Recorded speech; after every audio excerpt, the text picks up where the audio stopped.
Olá, pessoal, dando continuidade ao nosso estudo sobre ordenamento jurídico, nós estamos apresentando alguns teóricos que nos ajudam a compreender melhor essa temática. Trazemos agora o Norberto Bobbio.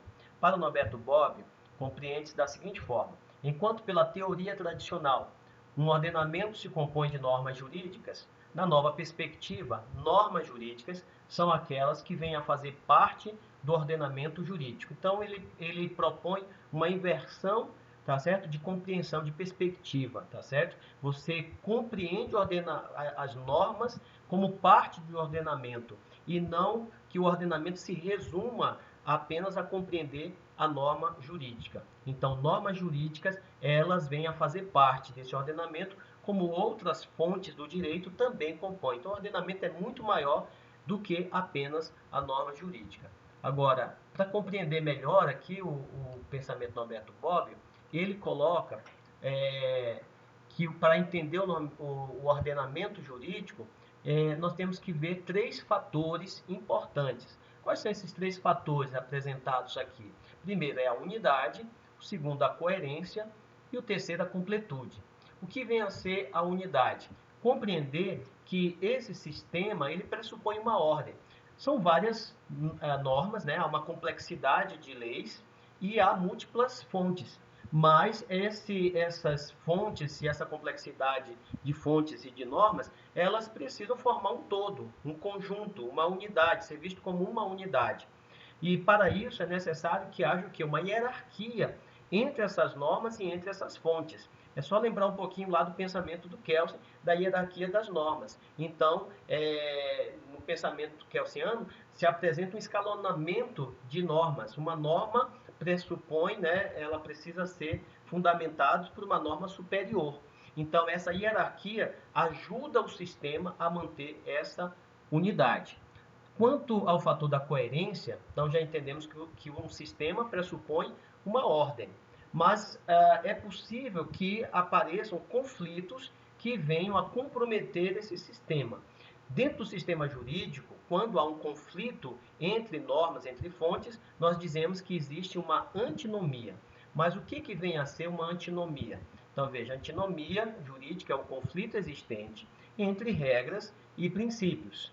Pode, por exemplo, ser entre uma lei e uma outra lei, ou uma lei e um princípio. Então, quando há um conflito entre essas fontes, nós temos uma antinomia.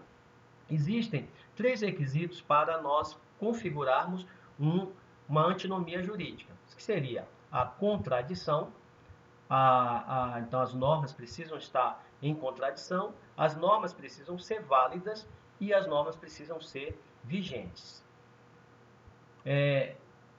Para que a gente possa resolver essas antinomias, se propõe pelo menos três critérios. Quais são esses critérios? O critério hierárquico, o critério cronológico e o critério da especialidade.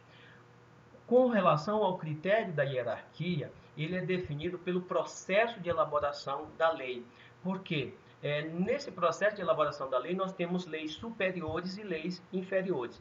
Então, uma norma constitucional, ela é superior a uma norma, a uma lei ordinária, por exemplo. A norma constitucional é superior à norma, a uma lei estadual. Então, pelo critério, resolveríamos uma antinomia primeiro pelo critério hierárquico. Uma norma superior prevalece sobre uma norma inferior. Pelo segundo critério, seria cronológico. Neste caso, nós teríamos uma lei posterior e uma lei anterior. Então, pelo critério da posterioridade, a lei posterior ela prevalece sobre a lei anterior. E o terceiro critério, né, seria o critério da especialidade. Neste caso, nós temos leis que são gerais, que regulam questões de maneiras mais amplas, e nós temos leis especiais, que vão tratar especificamente de uma área da sociedade. Por exemplo, nós temos o Código Civil. O Código Civil ele é amplo e ele pode tratar ali, entre outras coisas, bens, pessoas, tá certo? Ele trata de vários assuntos. No tocante a pessoas, imagine que você tem agora que lidar com a questão de um menor. Então, nós temos um estatuto da criança e do adolescente. Neste caso, em se tratando de um menor, o estatuto, ele prevalece, porque ele é uma lei especial. Então, pelo critério da especialidade, uma lei especial, ela prevalece sobre uma lei geral. Muito bem. E aí nós temos o terceiro fator, que é o fator da completude, tá certo? Então, unidade, coerência e completude. Completude significa que o ordenamento ele precisa estar completo. Então, não pode haver lacunas, né? Não pode haver brechas na lei.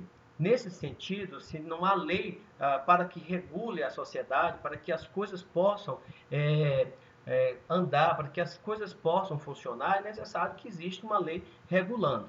Como que se resolve essa questão das lacunas dentro do sistema? Duas formas.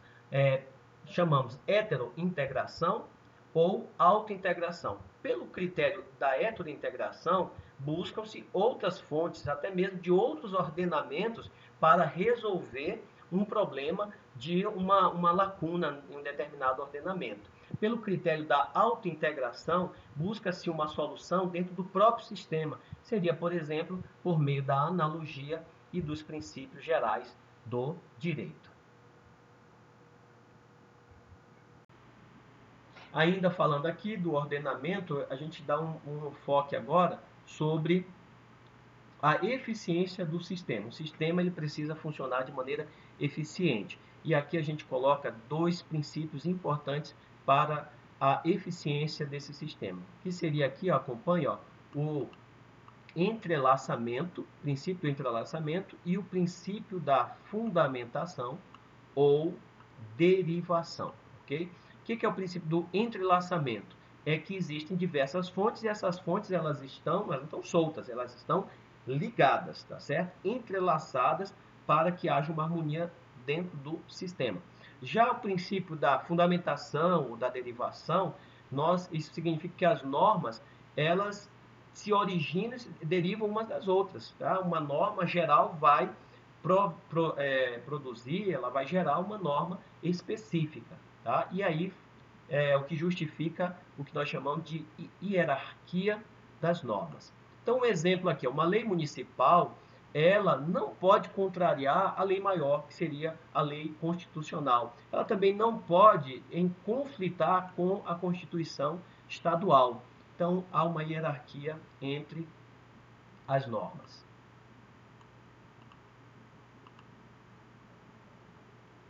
Ok, pessoal, agora, vamos lá, aqui. Vamos mostrar aqui como é que ficaria exemplificado essa hierarquia das normas, tá? Deixa eu colocar aqui a câmera. Só olhando aqui para a nossa pirâmide, você pode ver aqui, ó, na base da pirâmide nós temos as resoluções, nós teríamos também contratos, nós teríamos aqui as decisões, as sentenças dos juízes, estariam todas nessa base, tá? No segundo patamar, nós temos as medidas provisórias e as leis delegadas, porque a medida provisória ela tem um tempo e ela precisa ser ratificada pelo Congresso. E as leis delegadas, elas são uma autorização do Congresso para que o chefe do Poder Executivo possa, ele possa legislar sobre determinados assuntos que são limitados ali pela lei. Temos as leis ordinárias, que são criadas pelo Congresso. Nós temos as leis complementares, porque a Constituição ela deu normas gerais, mas em alguns casos ela exige que seja feita uma lei complementar para especificar aquele assunto. E no topo, aqui nós temos a nossa Constituição Federal, né? Então, nosso sistema, ele elegeu a Constituição como nosso sistema constitucionalista. A Constituição é a lei maior que regula todo o sistema e é o fundamento de todo o sistema, nosso sistema jurídico. As normas, elas se classificam, tá certo? E a gente vai falar agora, então, a classificação da norma jurídica, de acordo com alguns critérios. O primeiro critério é quanto à natureza e suas disposições. Nós trazemos aqui duas características, aliás, duas formas aqui de ver as normas. Nós temos as normas substantivas ou adjetivas. Substantiva é aquela norma que cria um direito, um dever, tá certo? Um direito e um dever dentro das relações jurídicas. Já as adjetivas, são as leis processuais, são aquelas que elas definem a forma como a pessoa vai exercer esse direito, né? A forma de acesso ao poder judiciário, como que a pessoa vai, dentro do processo, ela vai exercer esse direito. Então, normas substantivas e normas adjetivas. Outra classificação é o critério da aplicabilidade. Nesse critério, nós temos dependentes de complementação e dependentes de regulamentação. As dependentes de complementação, ok? São aquelas normas que dependem de uma outra norma para regular as situações. Veja, a própria Constituição, lá, um exemplo aqui, o artigo 5º, inciso 32, ela diz o seguinte, lá nesse artigo: o Estado promoverá, na forma da lei, a defesa do consumidor. Ou seja, a Constituição, nesse artigo, ela já traz no seu elemento normativo que haverá necessidade de uma norma que complemente, que regule essa situação. Ela só deu aqui a visão geral, tá? A visão geral de que é necessário uma norma que traga toda a regulamentação da defesa do consumidor. Então, aqui nós temos uma norma que depende de um artigo. É uma norma constitucional, mas que depende de uma norma complementar. As normas dependentes de regulamentação, elas determinam a regulamentação por órgãos específicos do Poder Executivo. Ou seja, essa situação vai ser regulada pelo órgão tal. E aí o órgão que vai definir como que vai ser feita a regulamentação.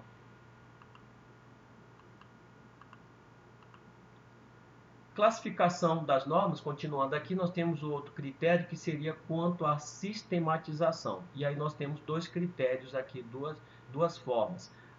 Nós temos normas esparsas, está aqui em vermelho, e as normas consolidadas. Normas esparsas são aquelas editadas de forma isolada. Por exemplo, a lei do inquilinato, tá certo?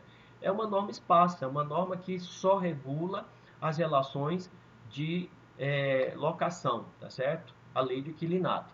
Já as consolidadas são aquelas que reúnem várias normas num único corpo legislado, e aí a gente tem como exemplo a consolidação das leis trabalhistas, ou seja, nós temos várias leis trabalhistas e a consolidação é a junção de todas essas leis, para que você possa, então, entender seus direitos e deveres trabalhistas, você precisa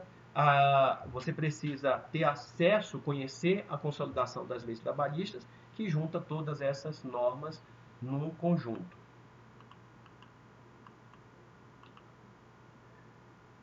Bom, para que a lei ela chegue